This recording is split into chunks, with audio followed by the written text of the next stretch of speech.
Hi, welcome to part 7 of Buying a New Roof. I'm Todd Miller, and these videos are sponsored by AskToddMiller.com. As you'll recall in previous episodes of Buying a New Roof, we talked about the importance of determining your criteria, what you want to accomplish with your new roof, determining any special circumstances which may exist with your roof, and then choosing a product that meets your criteria and meets those circumstances.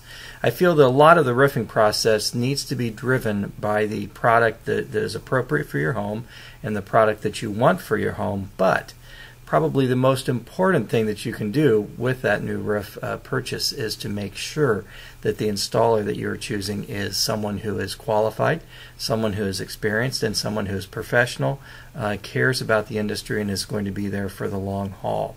I think that one of the first places to start with that is once you have chosen what product it is that you want to install or that you'd like to have on your home, go to the manufacturer of that product and ask who they recommend as far as an experienced and quality installer in your area.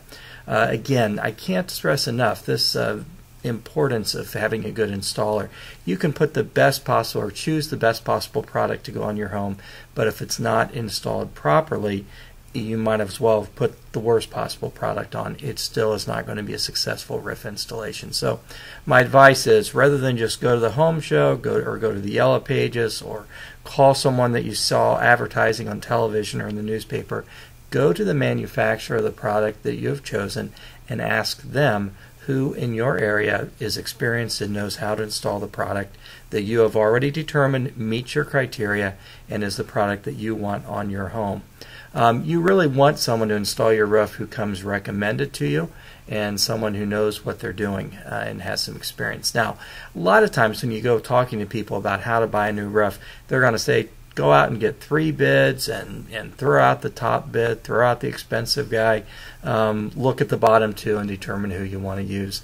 I really think that's a bad mistake. We have talked about in previous episodes how much of the roofing industry is driven by recurring revenue streams. Roofing contractors want to roof your home with a temporary product so that they get to roof your home again in 12 years or 15 years or 5 years or 20 years. That's the reason, one of the reasons you see a lot of roofing companies pass down generationally, because they really have set up their business in a way that creates recurring, ongoing streams of revenue. Now, the problem with that is if you as a homeowner want to break out of that cycle of re-roofing your home every 5 years or 10 years or 15 years, it's going to be tough to do it if you go to a traditional roofing contractor, because they want to get you in that cycle and keep you in that cycle.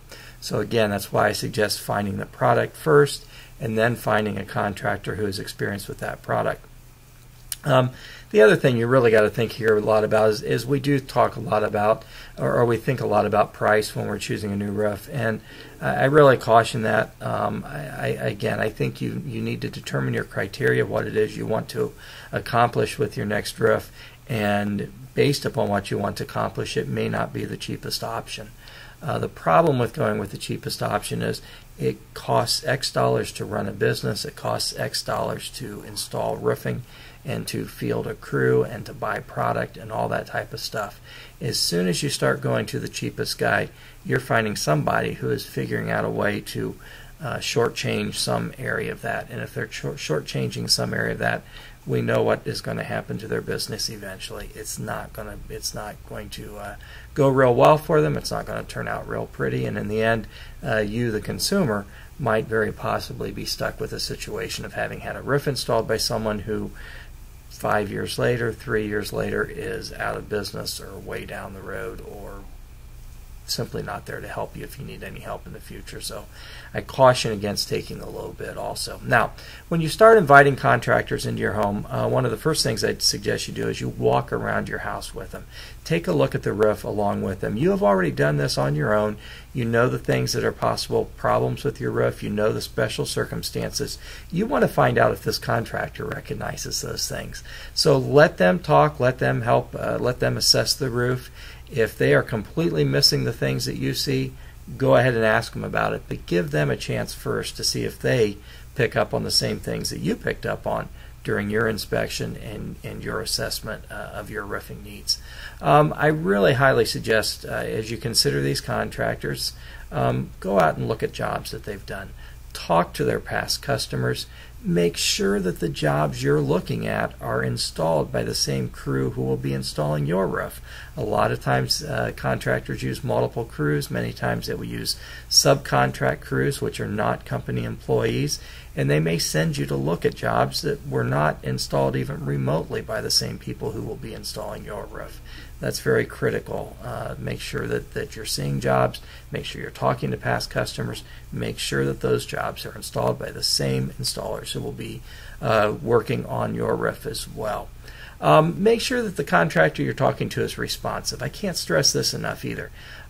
We've all heard horror stories of people who choose contractors, and if they do have a problem, they're not responsive after the sale. Well, I hate to say this, but if they're not responsive before the sale, before you've ever bought anything, they're probably not going to be responsive afterward either. So make sure it's someone who is responsive to your calls and your requests and any questions that you may ask. Make sure it's someone that you feel comfortable with. Realistically, you're going to be, shall I say, living with this contractor for a period of time while the roof installation is done. It's critical that you be comfortable with them and with their crew, and that you have a good working relationship with them where you communicate well. If you're talking to a contractor who you feel just doesn't let you talk, or you can't communicate well with them, that's a real good sign that this probably isn't going to be a good relationship, and this probably is not the contractor for you. Talk to them about the warranty that they offer on their workmanship. Get that warranty in writing. Many times in the building products industry, folks talk about warranties, and they talk about the warranty that is carried on the product by the manufacturer. That is a different warranty from the warranty that you will get from your contractor for the installation of the product. And because installation is so critical, make sure that you know exactly what warranties you're getting, what the warranty is from the contractor, what the warranty is from the manufacturer, and make sure that you have a chance to receive both of those in writing before you sign a contract, so that you can review both those warranties and make sure that you understand them, make sure that you're comfortable with them, because they really are going to be what's going to guide the future of you and your roof, is going to be that warranty coverage. Also, when you're talking to contractors, assess their likelihood to stay in your community.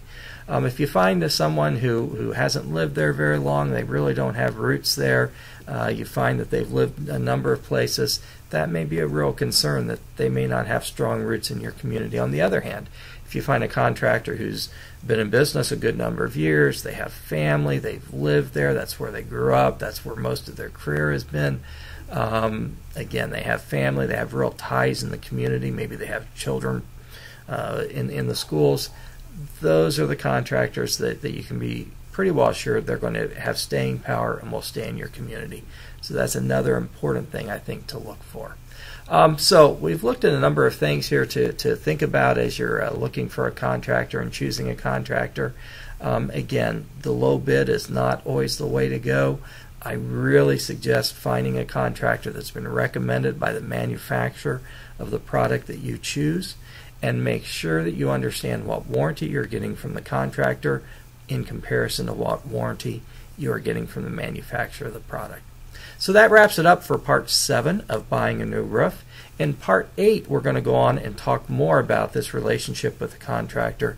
We're going to focus on what a good contract looks like between you and the contractor, and make sure that you have a good understanding on that as well.